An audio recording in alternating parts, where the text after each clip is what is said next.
4వ తారీఖు అమిత్ షా గారు విజయనగరం వస్తున్నారు.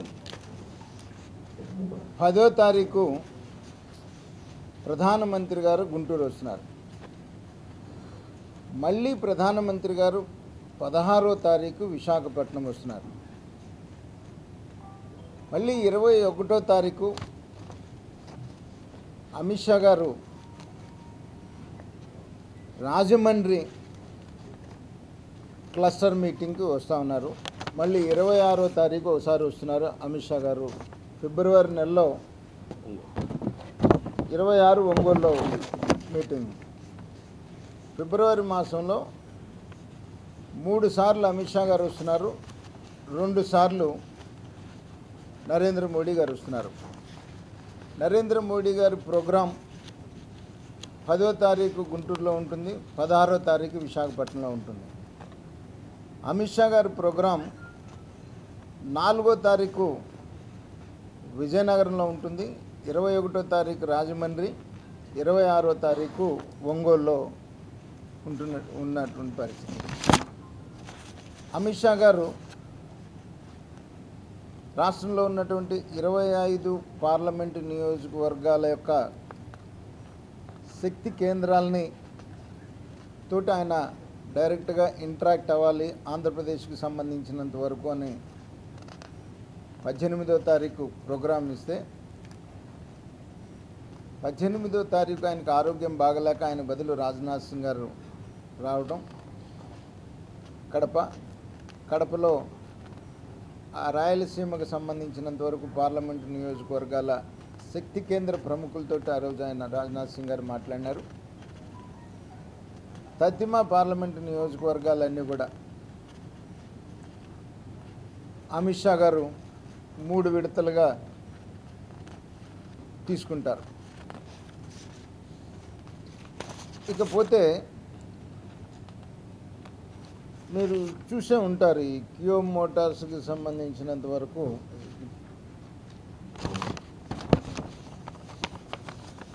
యథాతథం నరేంద్ర మోడీ గారు ఒక అభివృద్ధి కార్యక్రమం ఈ రాష్ట్రంలో చేయటం,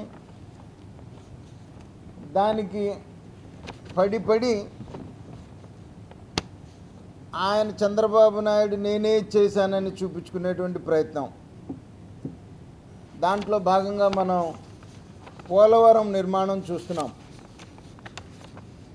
రోజు ప్రభుత్వ సొమ్ముతో, ప్రజల సొమ్ముతో వివిధ ప్రాంతాల, గ్రామీణ ప్రాంతాల్లో ఉన్నటువంటి రైతుల్ని తీసుకొని వెళ్ళి అదొక విహారయాత్రలాగా చేసి తానే చేస్తున్నట్టు ప్రజల్ని నమ్మించేటువంటి దాంట్లో భాగం. ఇవాళ కియా మోటార్స్ విషయానికి వస్తే నేను రాత్రి ట్వీట్ చేసినాను.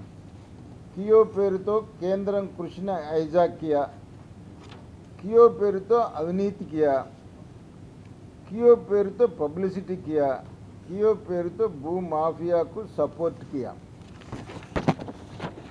ఏదైతే నరేంద్ర మోడీ గారు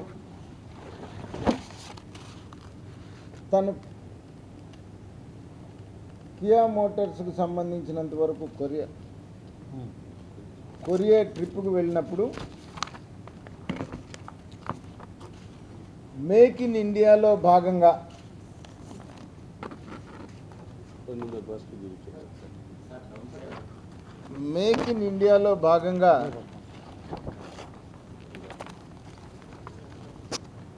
కియా మోటార్స్ యాజమాన్యంతో జరిగినటువంటి మీటింగ్,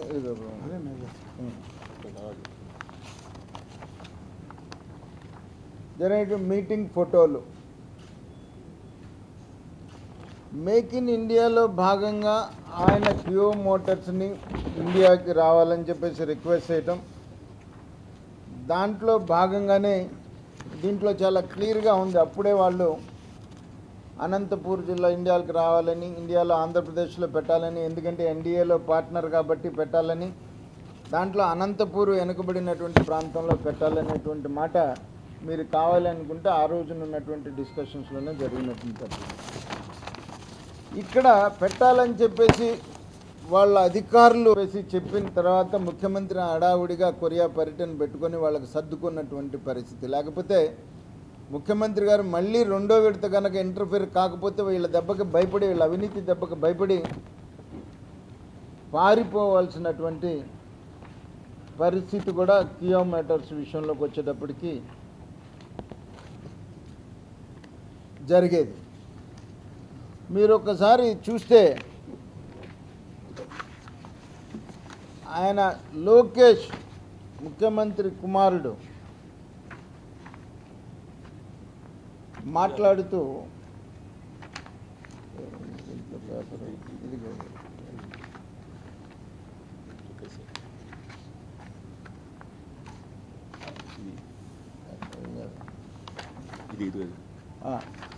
ముఖ్యమంత్రి కుమారుడు మాట్లాడుతూ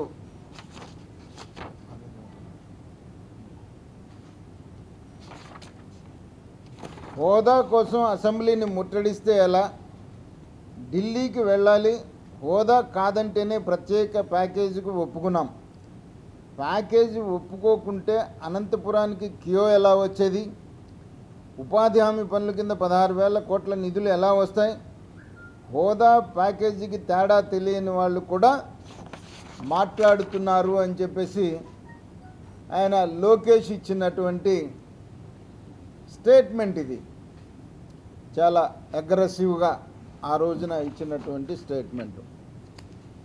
ఇలాగా నరేంద్ర మోడీ గారు ఆంధ్ర రాష్ట్ర అభివృద్ధిని దృష్టిలో పెట్టుకొని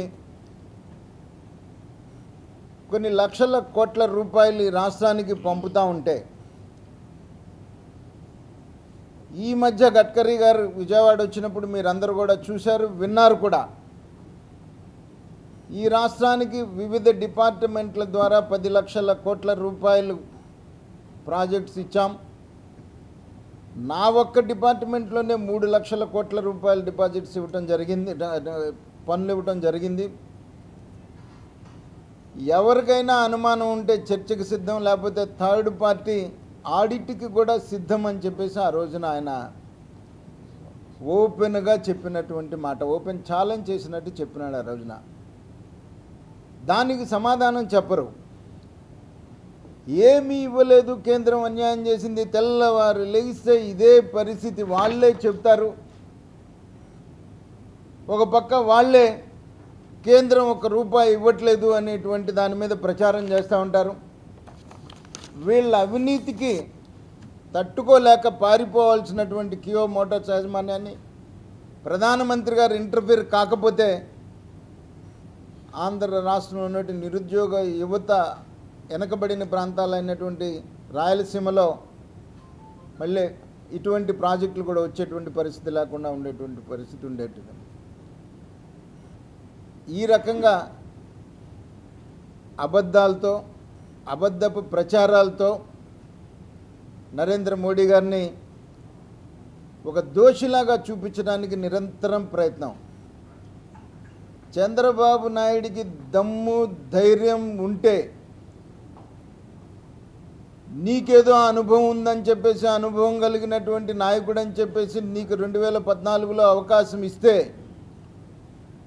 నాకు అనుభవం కలిగినటువంటి నాయకుడిగా మీరు ఇచ్చిన అవకాశానికి 5 సంవత్సరాల్లో ఇది చేశానని చెప్పుకొని ప్రజల దగ్గరకు వచ్చేవాడివి. చెప్పుకోవడానికి ఏమీ లేదు కాబట్టే కేంద్రం చేస్తున్నాయన్నీ కూడా తాను చేస్తున్నట్టు ప్రచారం, అలాగే ఏమీ చేయలేదు కేంద్రం అనేటువంటిది ఒక ప్రచారం, దోచినటువంటి సొమ్ముతో విపరీతమైనటువంటి ప్రచారం చేసి ప్రజల్ని నమ్మించడానికి ప్రయత్నం చేస్తున్నటువంటి ప్రయత్నాన్ని భారతీయ జనతా పార్టీ తరఫున తీవ్రంగా ఖండిస్తున్నామని చెప్పేసి సందర్భంగా చెప్తాము.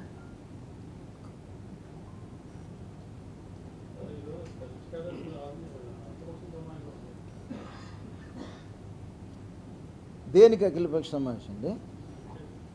ప్రత్యేక హోదాకా అంటే ఆయన ప్యాకేజీ ఒప్పుకున్నాడు కదా, ప్యాకేజీ ఒప్పుకొని ఆయన ఊళ్ళో తిరిగి ఎవరిని చెప్తాడు, ఆయన ఎవరిని రమ్మని చెబుతాడు అఖిలపక్ష సమావేశం? ఎవరు వెళ్ళారు? ఎవరు వెళ్ళలేదుగా. అంటే ఆయన క్రెడిబిలిటీ ఎంతవరకు ఉందో అర్థమైపోయిందిగా. ఇప్పుడు ఆయన ప్యాకేజ్ ఒప్పుకొని ఇదిగో వాళ్ళ అబ్బాయి ఇచ్చిన స్టేట్మెంటు, ఆయన సరే అసెంబ్లీలో తీర్మానం పెట్టాడు, కౌన్సిల్లో తీర్మానం పెట్టాడు, ప్రత్యేక హోదా కన్నా కూడా ప్యాకేజీ చాలా ఎక్కువ సాధించానని చెప్పేసి నరేంద్ర మోడీ గారికి ధన్యవాదాలు చెప్పాడు. వాళ్ళ అబ్బాయి ఇవాళ మనకి మీరు ఆయన తర్వాత లీడర్గా ఎక్స్పోజ్ చేస్తున్నారు కదా, ఆయన చెప్పింది హోదా కోసం అసెంబ్లీని ముట్టడిస్తే ఎలా అని. హోదా కాదంటేనే ప్యాకేజీని ఒప్పుకున్నాం, ప్యాకేజీ ఒప్పుకోకుంటే అనంతపురానికి క్యూ ఎలా వచ్చేదని చెప్పేసి అలా అబ్బాయి ఇచ్చిన స్టేట్మెంట్ అండి. ఇంకా ఇప్పుడు ఎవరిని మోసం చేశాను అంటే నిరంతరం మోసమైన ఆయన ఎప్పుడు ఏ వేషం వేసుకుని, నేను అందుకే డ్రామా కంపెనీ అంది, ఆయన ఏ వేషం వేసుకుంటే ఆ వేషానికి చుట్టూ డప్పులు, ఆంధ్ర రాష్ట్రంలో వాళ్ళందరూ డప్పులు కొట్టాలండి. ఆయనకి సపోర్ట్ చేసేటువంటి ఏదైనా మీడియా ఉంటే డప్పులు కొడుతున్నారేమో, ఆయన ఎప్పుడు ఏ వేషం వేస్తే ఆ వేషానికి చుట్టూ బాజా భజంత్రీలు పట్టుకొని కొడతారేమో, కానీ అందరు ఎందుకు కొడతారండి?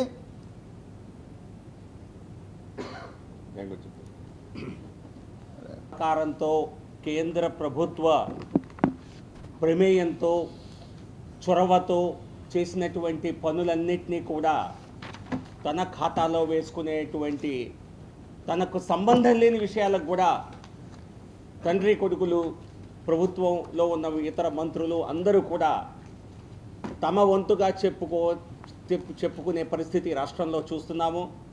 కియా మోటార్స్ విషయంలో ఇప్పుడే కన్నా గారు చెప్పారు ఏ రకంగా అసలు ఈ ప్రభుత్వానికి మొదట్లో దీని ప్రాజెక్టుతో సంబంధం లేదు, దీన్ని తీసుకొచ్చింది ప్రధానమంత్రి నరేంద్ర మోడీ గారు, మేక్ ఇన్ ఇండియాలో ఇన్వెస్ట్మెంట్స్ కింద ఈ ప్రాజెక్టుని తీసుకురావడం జరిగింది. ఆ తర్వాత మా ప్రభుత్వ చొరవతో ఈ శాఖలో మంత్రుల్ని కూడా ministry of commerce and industries మొదటి నుంచి మేము పెట్టిన వారు కూడా ఈ రాష్ట్రానికి సానుకూలంగా ఉండే విధంగానే ఆ శాఖలను ఇవ్వటం కూడా జరిగింది. మరి రాష్ట్రానికి న్యాయం చేయాలనుకోకపోతే తప్పనిసరిగా అది కూడా ఒక రాష్ట్రానికి ఇంకా ఎక్కువ ప్రాజెక్ట్స్ రావడానికి సహకరించింది. అలాగే ministry of electronics, DIT, information technology, ministry of electronics ద్వారా వచ్చిన ప్రాజెక్ట్స్ని కూడా చిత్తూరులో వచ్చినటువంటి ప్రాజెక్ట్స్ని అవేదో తమ ఘనతగా చెప్పుకునే పరిస్థితి చూసాం. ఇక్కడ రాష్ట్రంలో మనం చూస్తే 3 green field electronic manufacturing projects, 3 green field electronic manufacturing ప్రాజెక్ట్స్కి చిత్తూరు జిల్లాలో మా ప్రభుత్వం అనుమతిస్తే ఆ ప్రాజెక్టులు స్టార్ట్ అయినాయి. అందులో శ్రీ సిటీ కూడా ఒకటి. అవి నేనేదో పెద్ద ఘనత సాధించానని చిన్నబాబు తనకు కూడా డప్పు కొట్టుకోవటం అలవాటైంది. మరి ఇవన్నీ క్వాలిటీస్ కదా, మరి పార్టీకి అలాగే పేరెంట్స్ నుంచి వచ్చినటువంటి అదే తరహాలో కేంద్రానికి సంబంధం లేదు. ఇది కేంద్ర ప్రభుత్వం ఒక పథకం కింద, స్కీమ్ కింద ఇచ్చినటువంటి ప్రాజెక్ట్స్.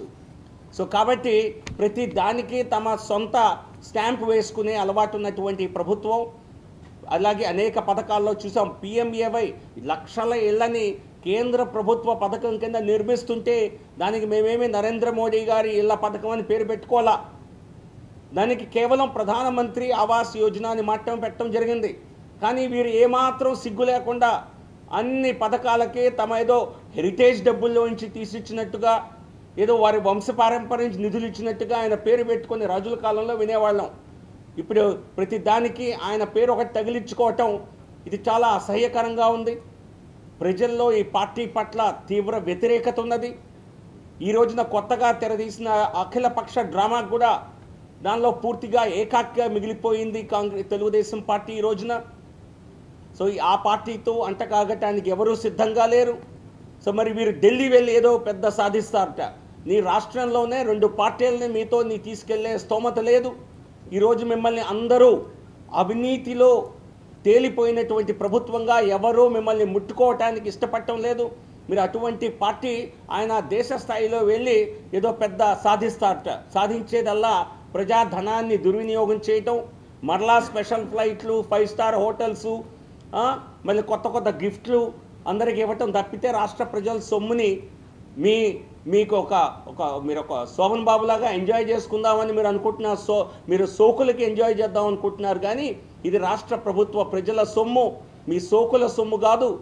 నిన్న 900 కోట్ల రూపాయలని కేంద్ర ప్రభుత్వం రాష్ట్రానికి కరువు సాయంగా ప్రకటించింది.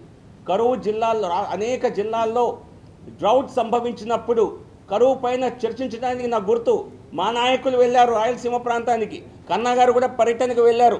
కానీ ముఖ్యమంత్రి గారు ఎప్పుడు కూడా ఆ సమయంలో కరువు ఉన్న సమయంలో కరువు అనే మాటను కూడా ఎక్కడ ప్రస్తావించలేదు అసెంబ్లీలో. ఎంతసేపు ఒకటే ప్రచార యావ, ఒకటే ఆరోపణలు చేసి రాజకీయ లబ్ధి పొందాలనుకోవటం తప్పితే ప్రజల పట్ల మీరు ఆ రోజున ఏమాత్రం కనీసం కన్సర్న్ చూపించలేదు. మరి నిన్న 900 కోట్ల నిధులు వస్తున్నాయని నిన్న కేంద్ర ప్రభుత్వం తెలిపింది. ఆ నిధులనైనా మరీ నొక్కేయకుండా దాన్ని కూడా పార్టీ కార్యక్రమాలకు వాడుకోకుండా వాటిని తప్పనిసరిగా ఇచ్చిన పనులకే వాడాలని, ఏ జిల్లాల్లో కరువు సంభవించిందో అక్కడ ఏ విధంగా ఖర్చు పెడతారో అనే విషయంలో మేము పూర్తిగా నిఘా పెడతామని, కేంద్ర ప్రభుత్వానికి కూడా అవసరమైతే నేను కూడా లేఖ రాస్తాను. ముఖ్యంగా డిజాస్టర్ డిపార్ట్మెంట్ ఉంటుంది మినిస్ట్రీ ఆఫ్ హోమ్ అఫైర్స్లో, వారికి కూడా చెప్పడం జరుగుతుంది. ఎందుకంటే ఈ రాష్ట్రంలో వెనుకబడిన నిధులకి ఎక్కడ పెట్టారు ఖర్చు అంటే మేము ఏదో యూసీలు ఇచ్చామని చెప్తారు తప్పితే కనీసం ప్రజలకు కూడా చెప్పుకోలేని పరిస్థితి. ఎందుకంటే 100 కోట్లని నొక్కేశారు, దారి మరల్చారు, విలాసాల ఖర్చు పెట్టారు, ఏదో కాగితంలో ఏదో రాసి పంపించామని చెప్తారు. మరి ప్రజల ముందు ఎందుకు పెట్టరు? మీడియాకి ఎందుకు ఇవ్వరు? ఏ జిల్లాలో మీకు ఇచ్చినటువంటి 150 కోట్లే కావచ్చు, దాన్ని దేని కింద ఖర్చు పెట్టారు? అవేవి చెప్పకుండా ప్రజల్ని మభ్యపెట్టి అన్ని పార్టీ కార్యక్రమాలకి విలాసాలకి మీరు నిధుల్ని వాడుకుంటున్నారు. కాబట్టి దీన్ని తప్పనిసరిగా మేము దీనిపైన నిఘా పెట్టడం జరుగుతుంది. అలాగే ఏదో 4.5 సంవత్సరాల పాటు పూర్తి స్థాయి అవినీతి చేసి 4.5 సంవత్సరాలు బడెగొట్టిన విద్యార్థిలాగా, జులైలాగా తిరిగిన విద్యార్థిలాగా తిరిగి ఇప్పుడు ఆఖరికి ఏదో నేను చెప్తున్నారు, నేను పరీక్ష రాయటానికి నా ఆఖరి 6 నెలల్లో కష్టపడుతున్నానని. 4.5 సంవత్సరాలు జులైలాగా తిరిగారు, పూర్తిగా విస్మరించారు, బడెగొట్టారు, అధ్యాపకుల్ని విస్మరించారు. చివరికి వచ్చి ఏదో ఒక రకంగా మేనేజ్మెంట్ చేద్దాం, డబ్బులతో మేనేజ్మెంట్ చేద్దామని మీరు ప్రయత్నిస్తున్నారు. ఈ రోజున ధన బలంతో రాజకీయాల్లో ముందుకు వెళ్ళాలని, మళ్ళీ అధికారం చేజిక్కించుకోవాలని మీరు నొక్కేసిన ధనాన్నంతా లక్షల కోట్ల అవినీతి ఏదైతే చేశారో 4.5 సంవత్సరాల్లో దానిలో కొంత భాగాన్ని పెట్టుబడిగా పెట్టి మళ్ళీ ఎన్నికల్లో నెగ్గాలి అని మీరు అనేక మంది నాయకులకు ఎరవేస్తున్నారు. మీ దగ్గరికి వచ్చేవారు ఊరకే ఎవరూ రావటం లేదు, అందరికీ ప్రజలకు తెలుసు. మీరు ప్యాకేజీలు ఇచ్చి మరీ పిలిపించుకుంటున్నారు. మీరు ఎన్నికల్లో ఎలా ప్రజలకి ధనాన్ని పంచి మళ్ళీ అధికారంలోకి రావాలి అని మీరు ప్రయత్నం చేస్తున్నారు. ప్రజాస్వామ్యానికి ఇంతకంటే పెద్ద ఎటువంటి ముప్పు ఇంక దేని నుంచి ఉండదు, ప్రజలందరూ గమనిస్తున్నారు. ఇది మీరు మీ పార్టీ వారు చేసిన అవినీతి నుంచే మీరు పంచుతున్నారని వారికి తెలుసు. సో కాబట్టి తెలుగుదేశం పార్టీ పరాజయం రానున్న ఎన్నికల్లో తథ్యం. ఈ లోపల గనక ఇంకా కొత్తగా వచ్చిన నిధులను ఎక్కడైనా దారి మరల్చినట్టు గనక తెలిస్తే తప్పనిసరిగా చర్యలు తీసుకోవాలి అని కేంద్ర ప్రభుత్వ సంస్థలన్నింటినీ కూడా మేము కోరటం జరుగుతుంది. ఎక్కడా ఉపేక్షించేది లేదు. రెడ్ హ్యాండెడ్గా అయినా సరే పట్టుకోవాలి, వీరి అవినీతిని పబ్లిక్గా బట్టబయలు చేయాలి అన్న ప్రయత్నంలో మేము తప్పనిసరిగా ఉంటాం. కాబట్టి తస్మాత్ జాగ్రత్త అని మాత్రం వారికి తప్పనిసరిగా హెచ్చరిస్తున్నాం. ఇప్పుడు చేసినవన్నీ ఒకెత్తు, ఇప్పుడు కూడా ఆఖరి నిమిషంలో కూడా మీ పార్టీ వారి కక్కుర్తి ప్రజలకు తెలుసు. సో కాబట్టి తప్పనిసరిగా ఇచ్చిన నిధుల్ని ప్రజలకు చేరేలాగా చేయండి. తప్పుదో పట్టిస్తే గనక చర్యలు తప్పవు అని తప్పనిసరిగా తెలియజేస్తున్నాం. Please subscribe new waves.